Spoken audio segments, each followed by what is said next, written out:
স্বরাষ্ট্রমন্ত্রী এলাকা মাদকের সবচেয়ে বড় হাব তার নিজের এলাকা মাদক সিন্ডিকেটের উর্বর ক্ষেত্র।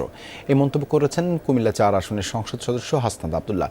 বিকেলে ফেনীর সোনাগাজী পৌর চত্বরে আয়োজিত জুলাই পদযাত্রার সমাবেশে তিনি এসব কথা বলেন। তিনি আরও বলেন, মাদকের সঙ্গে তার কোনো ধরনের প্রশ্রয় আছে কিনা এটি জনগণের ভেবে দেখা উচিত।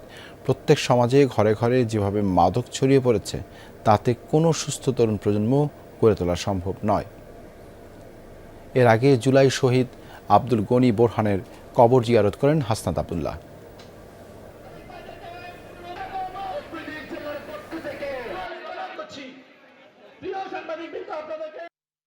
স্বরাষ্ট্রমন্ত্রী উনার এলাকায় হচ্ছে মাদকের সবচেয়ে বড় হাব, উনার নিজের এলাকায় মাদক সিন্ডিকেটেও চুরবর।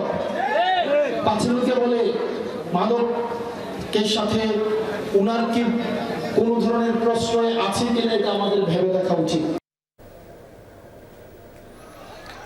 জাতীয় নির্বাচনের মতো সরকার থেকে শুরু করে প্রশাসন কেউ যদি স্থানীয় নির্বাচনেও ছিনিয়ে নেবার চেষ্টা করে সেটা আর সম্ভব হবে না বলে হুঁশিয়ারি দিয়েছেন এনসিপির উত্তরাঞ্চলের মুখ্য সংগঠক সার্জিস আলম।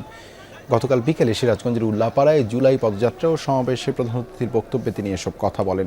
তিনি আরও বলেন, সরকার বেকারত্ব কমানোর যে কথা বলেছিল তা এখনও দৃশ্যমান নয়। এভাবে থাকলে বেকাররাই আবার আরেকটি অভ্যুত্থান করবে।